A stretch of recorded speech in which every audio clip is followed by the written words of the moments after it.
qué pasa con la computación cuántica y qué nos trae y qué nos depara a futuro, A ¿no? poner en relieve lo que hemos avanzado en España en este ámbito de las tecnologías cuánticas. Muchas gracias por este espacio, por acompañarnos y a todos los que están acá, que se sumaron a esta iniciativa respecto a qué pasa con la computación cuántica y qué nos trae y qué nos depara a futuro, ¿no? Un poco cuando fuimos charlando sobre esta iniciativa, también veo que está Omar Osenda, que nos va a estar acompañando en el siguiente panel, y agradecerle mucho también su apoyo desde el momento uno, que nos ayudó a armar esta propuesta y poder pensarla de qué manera difundirla y contar cómo estamos actualmente transitando por esta segunda revolución cuántica y justamente en este proceso cómo se están definiendo qué tecnología van a seguir, cuáles sí y cuáles no. Así que un poco lo que les traje acá antes de empezar a charlar un poco más en profundidad con Alberto, que tiene mucha experiencia en todo lo que es las políticas públicas que está llevando adelante España. Era traerles algunos datos, algunos gráficos respecto a lo que son las publicaciones académicas. Bien, este trabajo lo hicimos con Sergio Rodríguez, que está acá acompañándonos en el Zoom en este momento. Y nada, algunos datos interesantes para poder identificar el desarrollo de la investigación y el desarrollo de diferentes países por regiones, por países, y tener un mapita un poco más profundo respecto a las publicaciones de los últimos 10 años. A ver si la pantalla me lo permite. Quería compartirles algunas imágenes al respecto. Digamos, estos datos nosotros los tomamos de OpenAlex, que es un catálogo de artículos académicos a nivel mundial y que se basa en metadatos de publicaciones que nos permite identificar cuáles están trabajando en computación cuántica. ¿Bien? A ver, un segundo, lo tengo para compartir. Acá creo que lo pueden ver. Bueno, y un poco llamaba la atención esto, ¿no?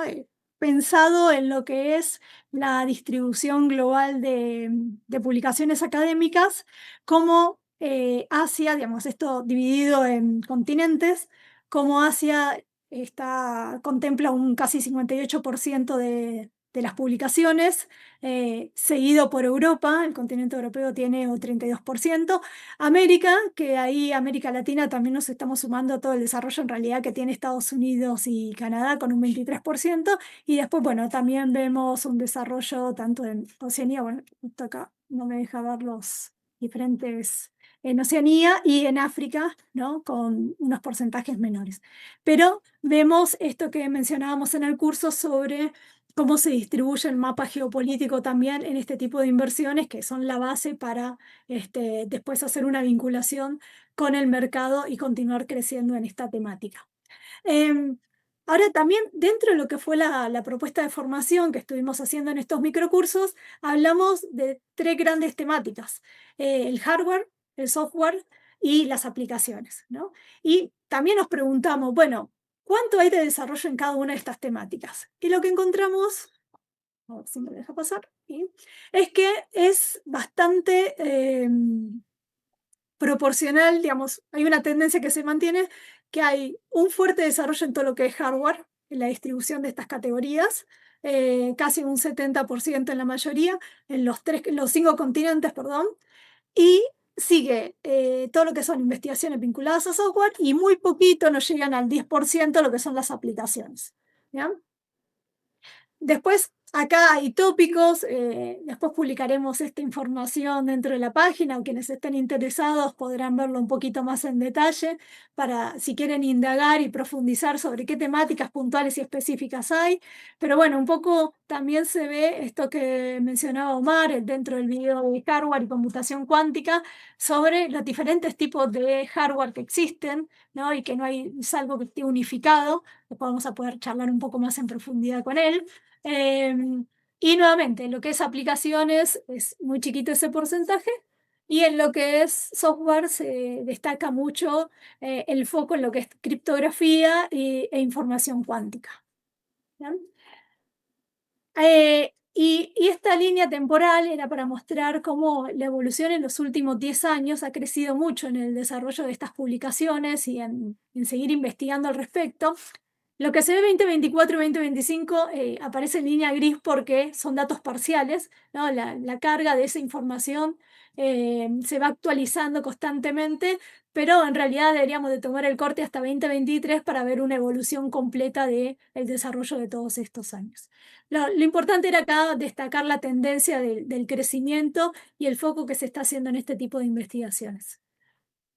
Y por último, traerle un poco cuál era la postura de los países donde Brasil tiene una fuerte inversión, casi la mitad del desarrollo de lo que se está haciendo en América Latina lo aporta Brasil, de este casi 4% que les mencionaba durante el video, pero no deja de haber un desarrollo en lo que es México, Argentina y los demás países en esta temática, con lo cual son trabajos que se vienen con carreras, con investigadores vinculados a la física, a las matemáticas, a las ciencias de la computación, que se dedican a estas cuestiones, y que además tienen mucha vinculación con publicaciones que se van desarrollando en otros continentes y con otros países, ¿no? Hay mucha colaboración académica cruzada al respecto. Así que, bueno, mi idea de estos números, que era un poco profundizar aquello que en el video, por una cuestión de tiempo, no se podía ver, era poder traerles estos datos, compartirlos con ustedes y después, por supuesto, quienes estén interesados, los vamos a dejar a disposición. Eh, y en este contexto y en este marco más iberoamericano, aprovechar dentro de esta pata cómo España está haciendo un gran desarrollo en estas cuestiones, ya plantea una propuesta dentro de lo que es la computación cuántica, las tecnologías cuánticas, dentro de las políticas de Estado. Y ahí, Alberto, te veo conectado. Un gusto saludarte y quería aprovechar este momento para que podamos hacer un intercambio y charlar un poco de todo lo que están trabajando desde allí. Hola Camila, ¿se me escucha bien? Perfecto. Vale, bueno, lo primero de todo, muchas gracias a Agustina de Sociedades Digitales por invitarnos bueno, a poner en relieve lo que hemos avanzado en España en este ámbito de las tecnologías cuánticas y que es un placer, sobre todo, estrechar lazos con Iberoamericana. Ya sabéis que, bueno, no sé si lo sabéis, pero he oído el compañero Sebastián antes que ha mencionado sobre el foco y el potencial que tiene toda la región iberoamericana para ser un referente internacional en lo que se llama transformación digital desde el punto de vista responsable. Y solo deciros una cosa, bueno, dos cositas así más generales. Una es que España tiene la presidencia, ostenta ahora mismo la presidencia de la Secretaría General Iberoamericana, con lo cual estamos intentando dentro de nuestra región iberoamericana avanzar ciertos objetivos en cooperación en transformación digital y también en particular de la inteligencia artificial, que es un tema que varios países iberoamericanos tienen puesto mucho foco, como Brasil, como Chile, como Colombia y como México y Argentina. Eh, y luego otro punto importante que me parece relevante y no es por extenderme mucho, no tiene mucho que ver con las tecnologías cuánticas, pero sí con la acción de la región iberoamericana en el mundo. Y es que España y Costa Rica fueron cofacilitadores de dos resoluciones de inteligencia artificial en el seno de las Naciones Unidas durante este año y en las que aprobamos, gracias a esta iniciativa conjunta de los países iberoamericanos, un diálogo global sobre la inteligencia artificial que se extienda en todos los países del mundo y también la puesta en marcha de un panel científico de inteligencia artificial. Entonces, lo que quiero transmitir aquí, que yo creo que es relevante para todo lo que estamos haciendo como comunidad, es que si nos juntamos y cooperamos y trabajamos coordinados, podemos tener mucha influencia en el mundo en todo esta nueva área de política pública que es la transformación digital. Buenísimo, Alberto. Entonces, ah, Te estaba escuchando y mira, y quiero aprovechar estos momentos, estos minutitos que tenemos acá para hacerte un par de preguntas vinculado a todo lo que vienen trabajando y esto que mencionabas. Y como para darle un poco de contexto, ¿no? Mi poca experiencia en los temas cuánticos, pero que me fui metiendo en la medida que trabajamos con esta iniciativa, encontré que Europa tiene un programa que se llama Flagship, ¿no? Que lo hacen en 2018 y fue llamativo porque también es en el mismo año que Estados Unidos promueve una iniciativa de este estilo. Y entonces, por ahí ¿no? Pues nos podrías contar un poco de qué es lo que incentivó o impulsó a Europa a tener esta iniciativa política, ¿no? Centrada en tecnologías cuánticas. Y bueno, y obviamente en marco de eso, ¿cuál es la posición que toma el gobierno español respecto a esta temática? No, totalmente. Y es que en 2018 cobró mucha relevancia las teorías de Mariana Mazzucato sobre el Estado emprendedor y sobre la capacidad del Estado de motivar transformación e innovación dentro del sector privado. Y entonces, en 2018, entre otras muchas flagships que sacó la Unión Europea, sacó una en particular de cuántica y lo que tenía en vistas era que veíamos que iba a haber una carrera tecnológica internacional y que en esa carrera tecnológica internacional tenía que estar la Unión Europea de alguna manera.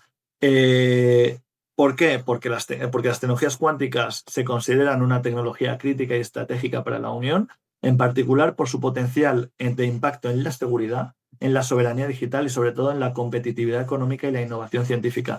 No sé si lo sabéis, y yo creo que has mencionado en tu investigación, Europa es uno de los lugares donde más investigación se produce en el mundo, pero a la vez es uno de los lugares donde menos se traslada esa investigación al mercado.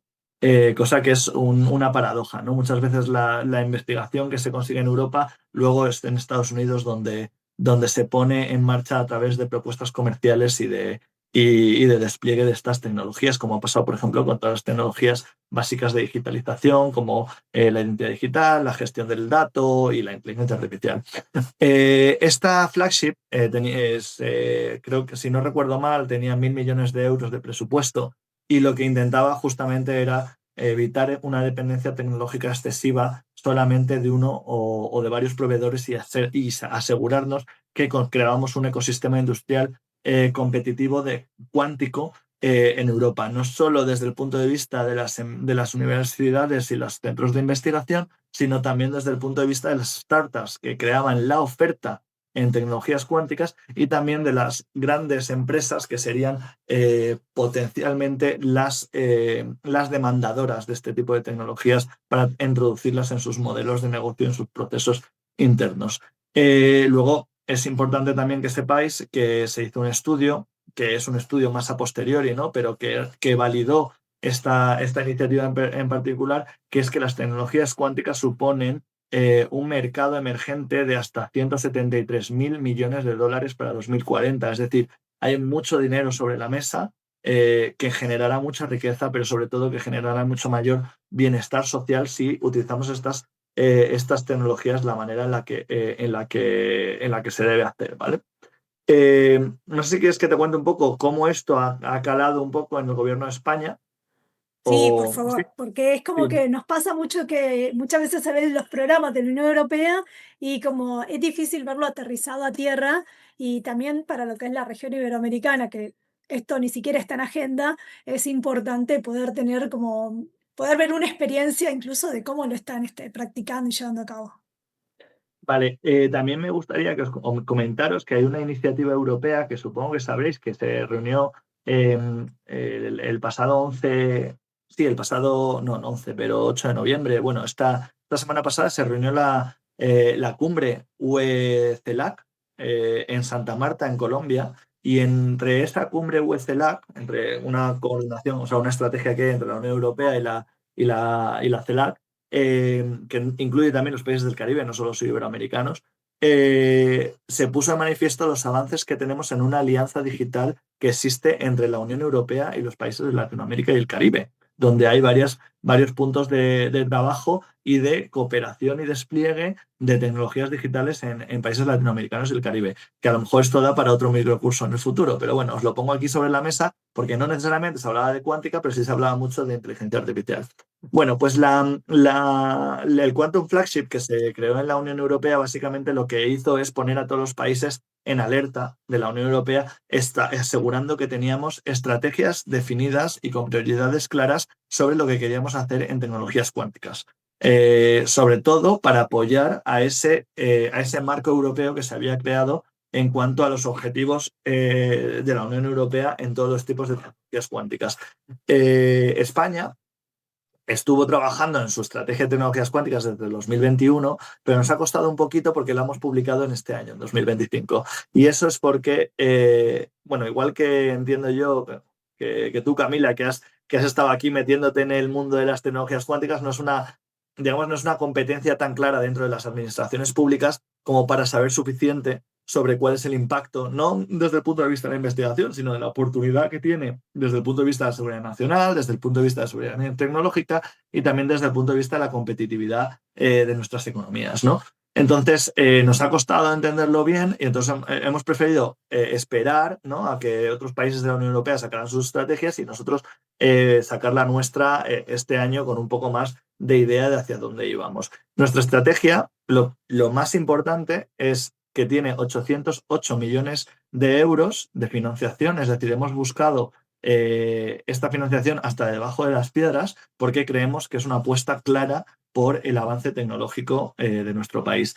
Y no solo eso, sino que es que además hemos invertido hasta la fecha ya unos 300 millones de euros en diferentes iniciativas de computación cuántica y de investigación y de demás, y de proyectos de financiación comercial, ¿no?, de las tecnologías cuánticas, lo que da un total presupuestado de casi 1.000 millones de euros. Esta es una de las estrategias más ambiciosas de la Unión Europea, con decirte que Alemania y Francia rondan cifras presupuestarias del mismo calibre, da a entender de la prioridad que supone para el gobierno el ser líderes en esta nueva carrera tecnológica, porque es lo que nos va a generar la capacidad de actuar en el futuro de manera independiente y soberana. Tenemos 4 objetivos en nuestra estrategia. Uno, reforzar el I+D+I, que es clave para asegurar que luego se transforma digamos, en proyectos comerciales y facilitar sobre todo esa transferencia a la economía, o sea, que no se quede la investigación en la investigación, sino que también vaya a soluciones de mercado. Luego, crear un mercado español cuántico como el que queremos crear en Europa, pero focalizado en dónde están nuestros campeones tecnológicos en España, cómo los potenciamos y cómo fomentamos que las grandes compañías de España entiendan qué son las tecnologías cuánticas y las adquieran y las empiezan a probar para ver por dónde va el tema. Y luego hay una parte muy importante de toda esta estrategia cuántica que muchas veces se centran en otros países, en la investigación y en lo comercial, y nosotros nos queremos también focalizar en el bienestar social. Las tecnologías cuánticas pueden poner en jaque derechos tan básicos como el derecho a la privacidad. Entonces, con este jaque que vemos, lo que tenemos que hacer es, por un lado, ser claros con la ciudadanía y con las entidades, las personalidades jurídicas también, que esto puede ser un reto, que tenemos que prepararnos y, por otro lado, desarrollar software y tecnologías como la encriptación postcuántica que ayuden a mantener privado lo que se ha decidido que es privado. Uno de los problemas, yo supongo que lo habréis explicado un poco en la sesión anterior, es que con un computador cuántico puedes decriptar información que es privada y personal.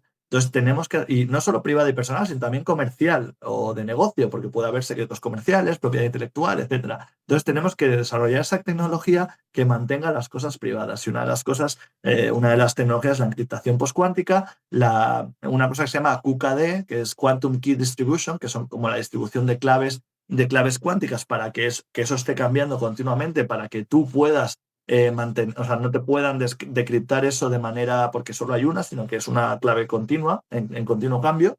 Y bueno, y luego, sobre todo, ver el mundo de la regulación, si tiene que cambiarse de alguna manera o no por el despliegue de estas nuevas tecnologías. Tenemos en Europa el Reglamento General de Protección de Datos que nos confiere la capacidad de compartir datos en el mundo, bueno, en la Unión Europea, entre diferentes entidades, pero también nos confiere un poco la responsabilidad, ¿no?, de asegurar que esos datos se mantienen privados. Entonces, ¿qué pasa cuando estas tecnologías se desplieguen y tengamos que o sea, veamos que nuestra información se filtra? ¿Tendremos que hacer cambios a esta regulación o tendremos que hacer otro tipo de iniciativas de política pública? Bueno, y eso es el tercero y el último, y ya me callo para que tú puedas seguir también, Vamos a irte Camila, preguntando.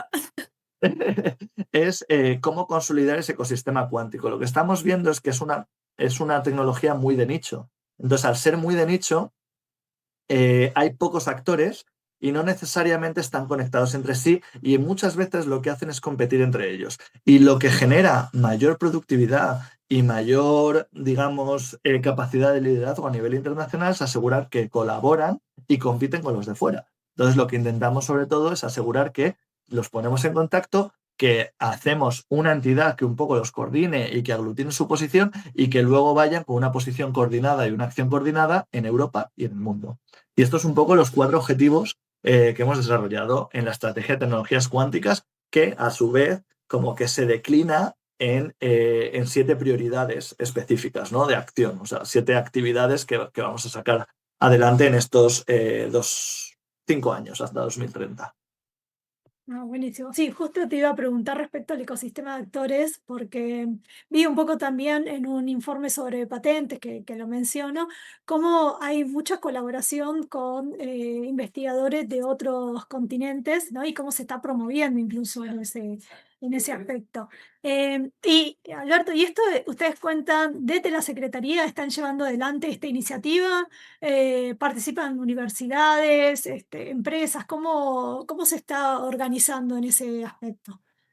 Mira, te comento, Camila. Lo primero que tenéis que saber es que una de las cosas que hacemos es financiar infraestructura, que está muy ligado a la el principal tema de debate que tenéis aquí, que es la computación cuántica. Hemos invertido 22 millones de euros en un proyecto que se llama Quantum Spain para desarrollar un ordenador cuántico digital con el Centro Nacional de Supercomputación. Y en ese desarrollo colaboramos con, si no me recuerdo mal, 14 universidades de toda España que nos ayudan a avanzar a partes de este ordenador y sobre todo mucha investigación para saber, pues por ejemplo, he visto en tu vídeo, que es muy chulo, por cierto, de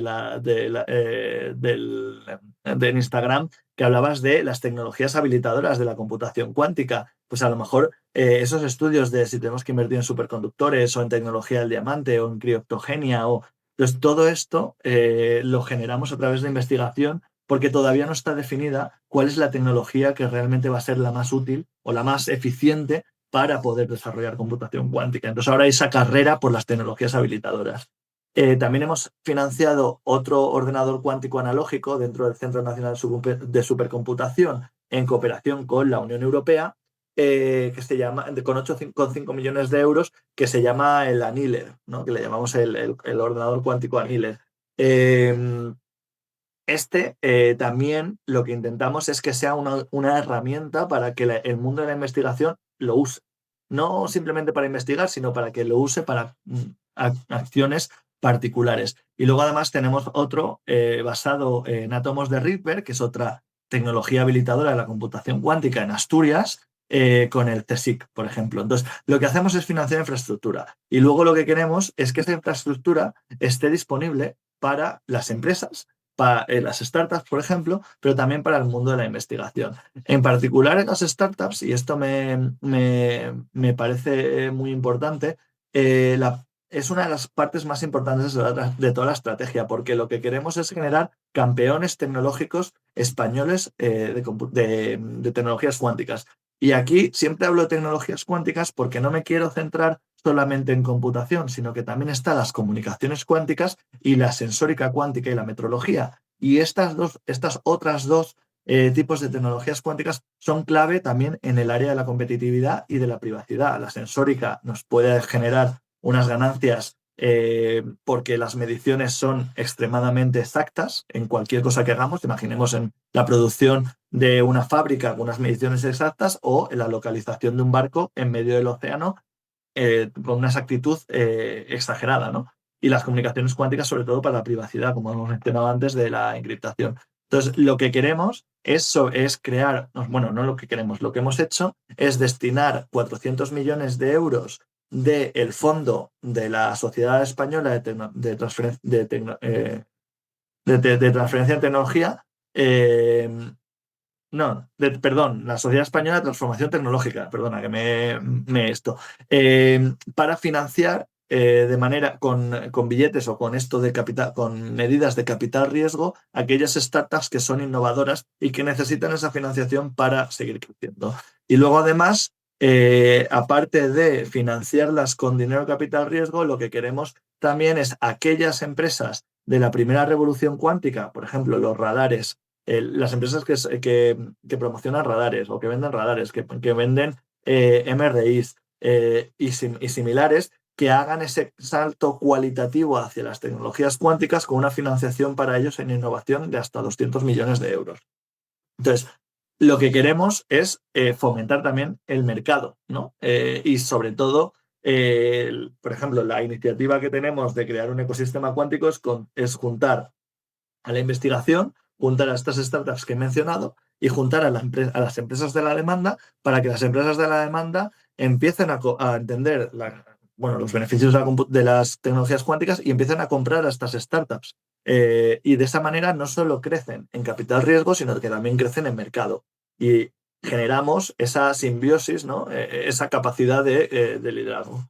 Luego, además, lo queremos hacer también, toda esta iniciativa, tenemos 40 millones de euros, en particular de Jesús Herrero, que no sé si se conectará ahora, pero están gestionados por su entidad que se llama Red.es, que es una entidad ejecutora como las que no existen en el mundo, porque, o sea, ejecuta del orden de 3.000 millones de euros al año, casi casi. Es una barbaridad desde el punto de vista presupuestario.